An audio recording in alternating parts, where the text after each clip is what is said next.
Capítulo 3. Muitos membros num só corpo. Palestra entregue à Sociedade de São Albano, São Sérgio. Nenhum cristão, e mesmo nenhum historiador podem aceitar o epigrama que define a religião como aquilo que o homem faz com sua solidão. Creio ter sido um dos irmãos Wesley que disse não haver no Novo Testamento o menor indício de religião solitária. Somos proibidos de negligenciar nossas reuniões. O cristianismo já é institucional desde o mais antigo dos seus documentos. A igreja é a noiva de Cristo. Somos membros uns dos outros. Em nossos dias, a noção de que a religião é assunto de caráter privado, ocupação particular dos momentos de lazer, é simultaneamente paradoxal, perigosa e natural. É paradoxal porque a exaltação do indivíduo no campo religioso surge numa era em que, em todos os outros campos, o coletivismo derrota impiedosamente o individualismo. Observo isso até numa universidade. Quando fui a Oxford pela primeira vez, a sociedade de estudantes era tipicamente formada por um grupo reduzido de homens que se conheciam intimamente e ouviam, reunidos numa pequena sala, a dissertação de um dos companheiros, debatendo seus problemas até 1 ou 2 da manhã, tendo transformado-se numa plateia heterogênea de 1 ou 2 centenas de estudantes reunidos num amplo auditório para ouvir uma palestra de algum visitante ilustre. Mesmo nos raros momentos em que o estudante moderno não participa das atividades gerais de seu grupo, poucas vezes o vemos num daqueles passeios solitários, ou em companhia de um único colega, os quais formaram a mente das gerações anteriores. Ele vive na multidão. Os comitês substituíram a amizade. E essa tendência não só existe dentro e fora da universidade, mas é, muitas vezes, aprovada. Há enxames de mestres de cerimônia, autodesignados e intrometidos, que devotam a vida à destruição da solidão, onde esta ainda exista, e a chamam tirar os jovens da casca, despertá-los ou vencer a apatia deles. Um Agostinho, um Vaughan, um Traherne ou um Wordsworth que viesse hoje ao mundo logo seria curado pelos dirigentes de alguma organização de jovens. E se existisse um bom lar, tal como o de Alcino e Arete na Odisseia, ou o dos Rostovs em Guerra e Paz, ou o de qualquer das famílias de Charlotte M. Young, ele seria acusado de burguês, e contra ele se levantariam todos os engenhos destruidores. Mas, mesmo quando os planos falham, e alguém é deixado numa solidão física, o rádio encarrega-se de tornar verdadeiras, ainda que num sentido diferente, as velhas palavras de Cipião: nunca tão pouco só do que quando só. Vivemos de fato num mundo sedento de solidão, silêncio, privacidade e, portanto, sedento de meditação e amizade verdadeira. O fato de a religião ser relegada à solidão é, pois, na nossa época, um paradoxo, mas é também perigoso por 2 razões. Em primeiro lugar, quando o mundo moderno nos grita: você pode ser religioso quando estiver só, acrescenta num murmúrio: mas eu me encarregarei de impedir que você fique só. Fazer do cristianismo um assunto de caráter privado, ao mesmo tempo que se acaba com toda a intimidade, é o mesmo que relegá-lo ao fim do arco-íris ou do dia de São Nunca. Esse é um dos estratagemas do inimigo. Em segundo lugar, existe o perigo de que os verdadeiros cristãos, que sabem que o cristianismo não é um assunto meramente particular, reajam contra o erro, transpondo para a nossa vida espiritual o mesmo coletivismo que já conquistou nossa vida secular. Essa é a outra cilada do inimigo.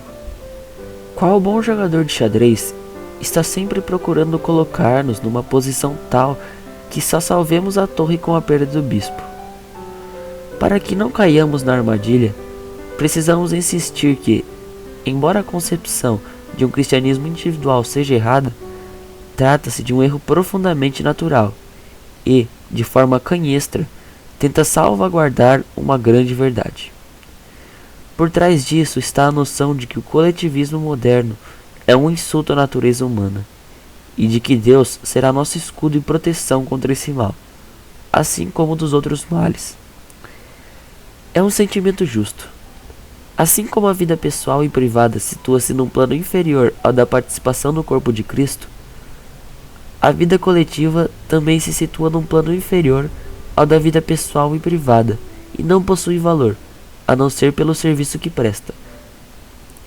A comunidade secular, uma vez que existe para o nosso bem natural e não sobrenatural, não tem finalidades maiores do que auxiliar e proteger a família, a amizade e a solidão.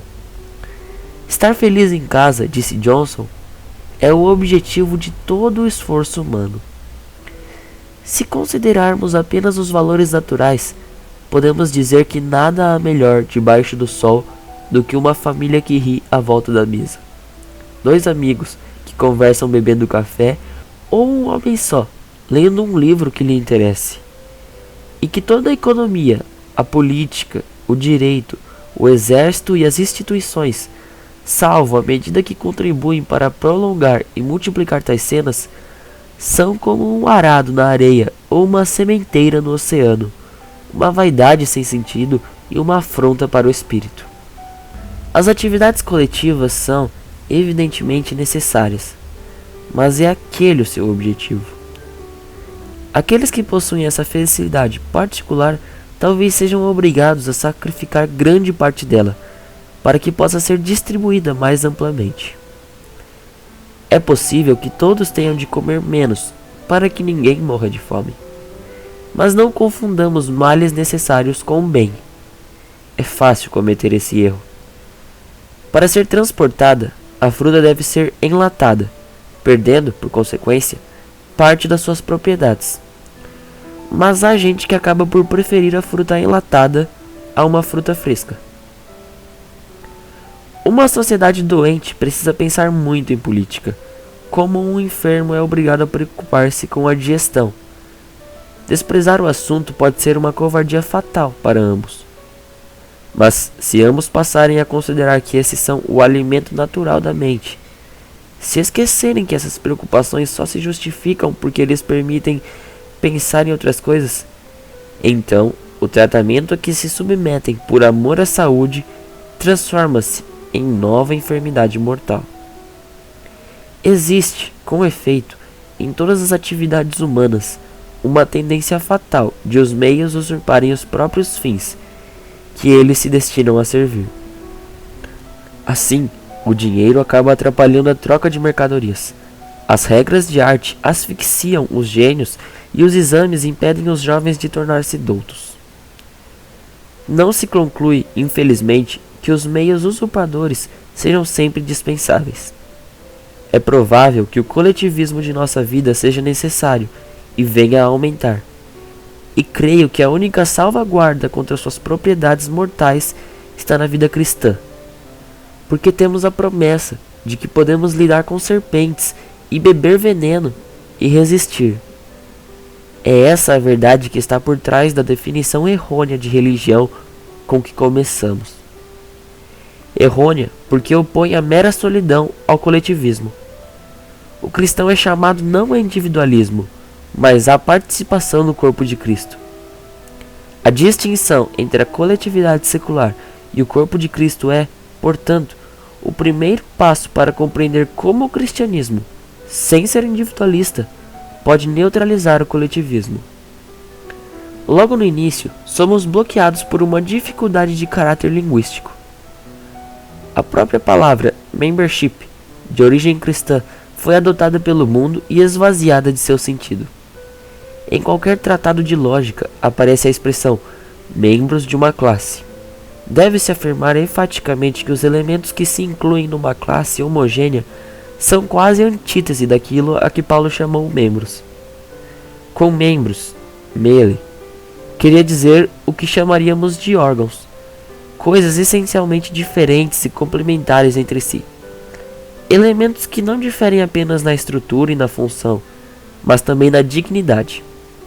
Assim, num clube, tanto o comitê no todo, como os funcionários no todo, podem ser devidamente considerados membros. Aquilo que chamaríamos de membros do clube são meras unidades. Uma fileira de soldados identicamente treinados e uniformizados, ou um grupo de cidadãos que se inscreveram para votar numa zona eleitoral, não são membros no sentido paulino do termo.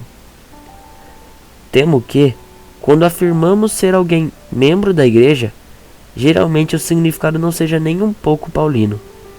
Significa que é apenas um elemento, mais uma espécime da classe a que pertencem X, Y e Z. A estrutura familiar fornece-nos um exemplo da diferença que existe entre a verdadeira participação num corpo e a mera inclusão numa coletividade. O avô, os pais, o filho adulto, a criança, o cão e o gato são verdadeiros membros da família, no sentido orgânico, precisamente porque não são membros ou elementos de uma classe homogênea. Não são intercambiáveis. Cada pessoa é quase um espécime único. A mãe não é apenas uma pessoa diferente da filha, é outra espécie de pessoa. O irmão adulto não é mera unidade entre os filhos, é um estado separado do reino. O pai e o avô são quase tão diferentes entre si como o cão e o gato. Quem exclui um membro da família não está simplesmente reduzindo o tamanho dela, está ferindo sua própria estrutura. Sua unidade é uma unidade de dessemelhantes, quase de incomensuráveis. É a longínqua percepção da riqueza inerente a essa espécie de unidade que nos faz apreciar livros como The Wind in the Willows. Um trio como o rato, a toupeira e o texugo simboliza pessoas profundamente diferentes naquela união harmoniosa que intuímos ser o nosso verdadeiro refúgio, tanto da solidão como da coletividade. A afeição entre pessoas que dificilmente poderiam formar pares perfeitos, tais como Dick Swiveller e a Marquesa ou o Sr. Pickwick e Sam Weller, impressiona-nos da mesma maneira. É por isso que a ideia atual de que os filhos devem tratar os pais pelo nome é tão perversa, pois é uma tentativa de desconsiderar a diferença de espécies que forma a verdadeira unidade orgânica. Estão tentando incutir na criança o ponto de vista absurdo de que a sua mãe é uma simples cidadã, como outra qualquer. E isso para torná-la ignorante do que todos sabem e insensível ao que todos sentem. Estão tentando arrastar as repetições descaracterizantes da coletividade para dentro do mundo familiar, mais rico e mais concreto. O preso ostenta um número no lugar do nome. É o coletivismo levado ao extremo. Mas o homem que vive em sua casa também pode perder o nome, sendo simplesmente chamado de pai. É a participação num corpo. Os dois casos de perda no nome fazem-nos lembrar que há dois caminhos opostos para sair do isolamento. A sociedade a qual o cristão é chamado no batismo não é uma coletividade, mas um corpo. É o corpo do qual a família é a imagem no nível natural. Alguém que se integrasse nesse corpo com a ideia falsa de que seria membro da igreja no sentido moderno, esvaziado, um aglomerado de pessoas como se fossem moedas ou fichas, seria corrigido já na entrada, ao descobrir que o cabeça desse corpo é tão diferente dos membros inferiores que estes nada têm em comum com aquele, salvo por analogia. Somos chamados, logo de princípio, a associar-nos como criaturas ao Criador, como mortais ao imortal, como pecadores redimidos ao Redentor sem pecado. Sua presença, a interação entre Ele e nós, sempre deve constituir o maior fator dominante da nossa vida, dentro do corpo. Excluindo qualquer concepção de comunhão cristã que não signifique, em primeiro lugar, comunhão com Ele. Depois disso, parece quase desnecessário enunciar a diversidade de operações que se verificam na unidade do Espírito. Mas ela é patente. Há pastores separados dos leigos, catecúmenos separados de membros plenos, Existe a autoridade do marido sobre a mulher, dos pais sobre os filhos. Sob as formas muito sutis para receber caráter oficial, verifica-se um intercâmbio contínuo de ministérios complementares. Todos vivemos ensinando e aprendendo, perdoando e sendo perdoados, representando Cristo para o homem quando por ele intercedemos e representando o homem para Cristo quando outros intercedem por nós. O sacrifício de nossa intimidade egoísta, exigido diariamente de nós, é compensado diariamente, 100 vezes, no crescimento pessoal que a vida do corpo estimula. Os que são membros uns dos outros tornam-se tão diferentes quanto a mão o é do ouvido. É por isso que os filhos do mundo têm uma semelhança tão monótona, se comparados com a quase fantástica variedade dos santos. A obediência é o caminho da liberdade, a humildade, o caminho do prazer, e a unidade, o caminho que conduz à personalidade. E agora preciso dizer o que lhe pode parecer um paradoxo.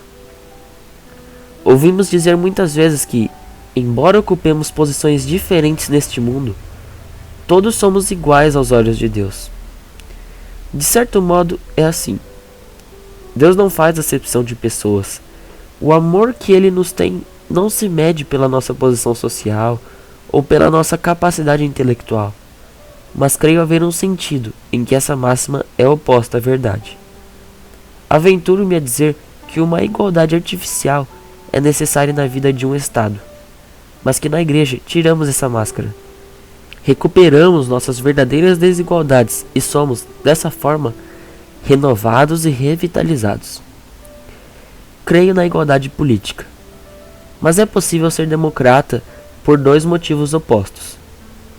Você pode pensar que todos os homens são tão bons que merecem participar do governo, e tão sábios que a comunidade necessita de seus conselhos. Em minha opinião, essa é a falsa e romântica doutrina da democracia. Por outro lado, você pode acreditar que os homens caídos são tão perversos que nenhum deles pode receber poder desmedido sobre seus companheiros. Parece-me ser essa a verdadeira base da democracia. Não acredito que Deus tenha criado um mundo igualitário. Creio que a autoridade do pai sobre o filho, do marido sobre a mulher, do culto sobre o inculto, integram-se no plano original de Deus, da mesma maneira que a autoridade do homem sobre o mundo animal. Creio que, se não tivéssemos caído, Filmer teria razão, e a monarquia patriarcal seria a única forma legítima de governo. Mas, uma vez que tomamos conhecimento do pecado, descobrimos, como diz Lord Acton, que todo poder corrompe, e o poder absoluto corrompe absolutamente. O único remédio é substituir os poderes por uma ficção legal de igualdade.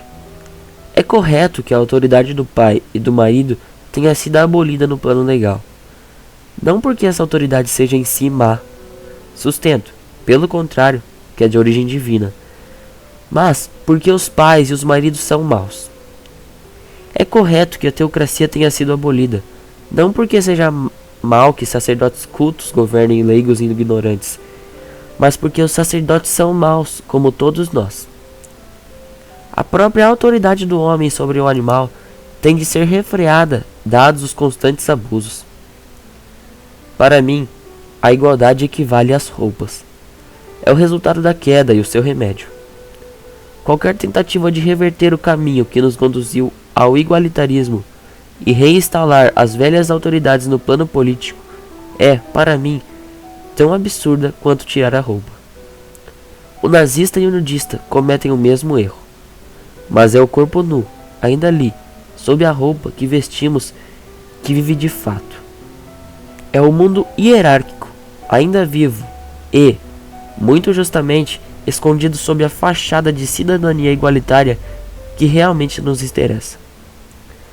Não me entenda mal, não tenho a mínima intenção de diminuir o valor dessa ficção igualitária, que é nossa única defesa contra a crueldade uns dos outros. Condenaria fortemente qualquer medida para abolir o sufrágio universal ou o direito das mulheres. Mas a função da igualdade é puramente protetora. É remédio, não alimento, tratando as pessoas num judicioso desafio aos fatos observados, como se fossem todas iguais, evitamos inúmeros males. Mas não é disso que devemos viver. É inútil dizer que os homens possuem o mesmo valor. Se atribuímos à palavra valor o sentido que o mundo lhe dá, se entendemos que os homens são igualmente úteis, belos, bons ou divertidos, a declaração é absurda. Se significa que todos possuem o mesmo valor como almas imortais, oculta-se um erro perigoso. O valor infinito de cada alma humana não é doutrina cristã. Deus não morreu pelos homens por algum valor que neles houvessem. O valor de cada alma humana, considerada de per si, independentemente de Deus, é zero. Como escreve Paulo, morrer por homens bons seria um ato puramente heróico, não divino. Mas Deus morreu por homens pecadores.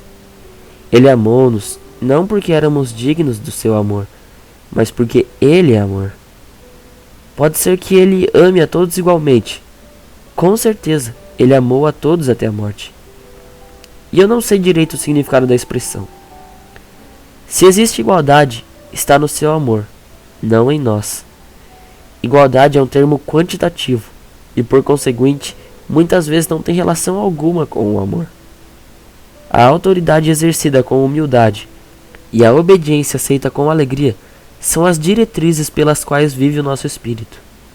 Mesmo no campo dos sentimentos, quanto mais no corpo de Cristo, ficamos longe do mundo que diz: sou tão bom quanto você. É como sair da marcha e entrar na dança. É como tirar a roupa. Tornamo-nos, como dizia Chesterton, maiores quando nos curvamos e menores quando ensinamos. Deleitam-me aqueles momentos nos cultos de minha igreja, em que o ministro levanta-se e eu ajoelho. À medida que a democracia se fortifica no mundo exterior e sucessivamente se eliminam as oportunidades de mostrar reverência, tornam-se mais e mais necessários o refrigério, a purificação e o revigorante regresso à desigualdade oferecidos pela igreja. Assim, a vida cristã defende a pessoa em detrimento da coletividade, sem colocá-la em isolamento, mas dando-lhe a posição de um órgão do corpo de Cristo. Como se diz em Apocalipse, o cristão é feito coluna no santuário de Deus, e acrescenta-se, e daí jamais sairá. Essas palavras apresentam um outro aspecto da questão, a posição estrutural que o mais humilde dos cristãos ocupa na igreja é eterna e mesmo cósmica. A igreja sobreviverá ao universo. Nela, o indivíduo sobreviverá ao universo. Tudo que se liga ao cabeça imortal participará de sua imortalidade. Pouco se fala disso nos púlpitos cristãos dos nossos dias. O resultado do nosso silêncio pode ser avaliado pelo fato de um dos meus ouvintes, numa preleção às Forças Armadas, ter considerado essa doutrina teosófica. Se não cremos nela, vamos ser honestos e relegar a fé cristã aos museus. Mas se cremos, vamos deixar de fingir que ela não faz diferença. Porque essa é a verdadeira resposta a toda exigência excessiva da coletividade. Ela é imortal. Nós viveremos para sempre. Tempo virá em que todas as culturas, todas as instituições, todas as nações, a espécie humana e toda a vida biológica se extinguirão, mas cada um de nós permanecerá vivo. A imortalidade é prometida a nós, não a essas generalidades. Não foi pelas sociedades ou pelos estados que Cristo morreu, mas pelos homens. Nesse sentido, pode parecer aos coletivistas seculares que o cristianismo envolve uma afirmação quase desvairada da individualidade. Mas não será o indivíduo como tal que participará da vitória de Cristo sobre a morte. Participaremos dessa vitória estando no vencedor. A renúncia, ou, na linguagem forte das Escrituras, a crucificação do eu, é o passaporte para a vida eterna. Nada que não morreu ressuscitará. É assim que o cristianismo resolve a antítese entre individualismo e coletivismo. Aí está, para o observador não cristão, a ambiguidade enlouquecedora da nossa fé. ela opõe-se implacavelmente ao nosso individualismo natural.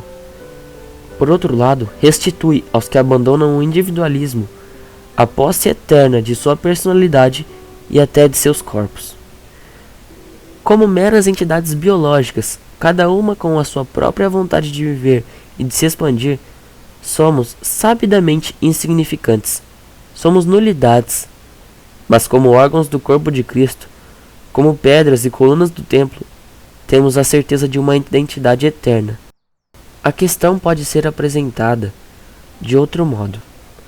A personalidade é eterna e inviolável, mas a personalidade não é o dado de onde partimos. O individualismo com que todos começamos é apenas uma caricatura ou uma sombra dela. A verdadeira personalidade situa-se no futuro. Quão distantes para muitos de nós, nem ouso dizer. E a chave dela não está em nós. Não será atingida por um desenvolvimento de dentro para fora. Virá ter conosco quando ocuparmos aquele lugar da estrutura do cosmo para o qual fomos destinados ou criados. Como a cor, que só se revela em toda sua beleza, quando colocada pela excelência do artista no lugar pré-estabelecido entre todas as outras, como a especiaria, que só revela seu verdadeiro sabor quando adicionada, onde e quando deseja o bom cozinheiro, aos outros ingredientes, como o cão que só manifesta realmente suas qualidades quando toma seu lugar na família do homem, nós também só ganharemos a nossa verdadeira personalidade quando consentimos em que Deus nos coloque no lugar que nos compete. Somos mármore esperando ser esculpido, metal esperando ser vertido no molde. É certo que mesmo no ser irregenerado existem já leves indícios da forma que cada um há de tomar, da coluna que cada um há de ser.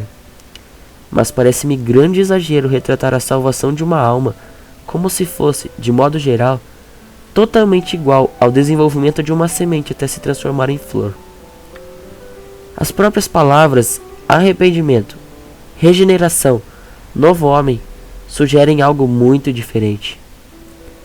É possível que certas tendências do homem natural tenham de ser simplesmente rejeitadas. Nosso Senhor fala de olhos arrancados e mãos cortadas, método de adaptação francamente procrustiano. Recuamos diante disso porque em nossos dias começamos a pôr toda essa figura de cabeça para baixo. Partindo do princípio de que cada individualidade é de infinito valor, confundimos Deus com uma espécie de agência de emprego, cuja função seria encontrar a carreira adequada para cada alma, a luva certa para cada mão.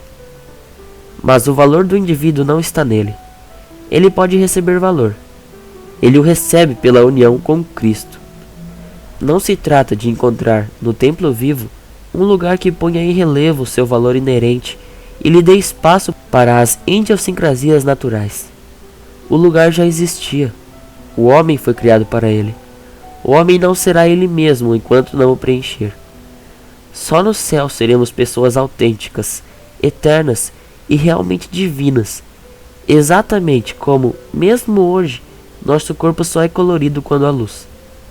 Dizer isso é repetir o que todos aqui já admitem: que somos salvos pela graça, que em nós não habita bem algum, que somos de ponta a ponta criaturas e não criadores, seres derivados que não vivem por si próprios, mas por meio de Cristo. Se parece que compliquei uma questão simples, espero ser perdoado. Eu estava preocupado em apresentar 2 pontos.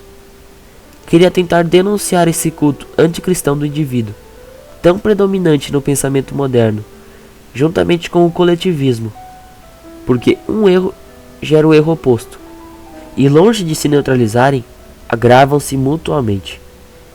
Refiro-me à execrável ideia, comum na crítica literária, de que em cada um de nós existe, oculto, um tesouro chamado personalidade, e que expandi-lo, expressá-lo, preservá-lo de influências, ser enfim original, é o grande objetivo da vida.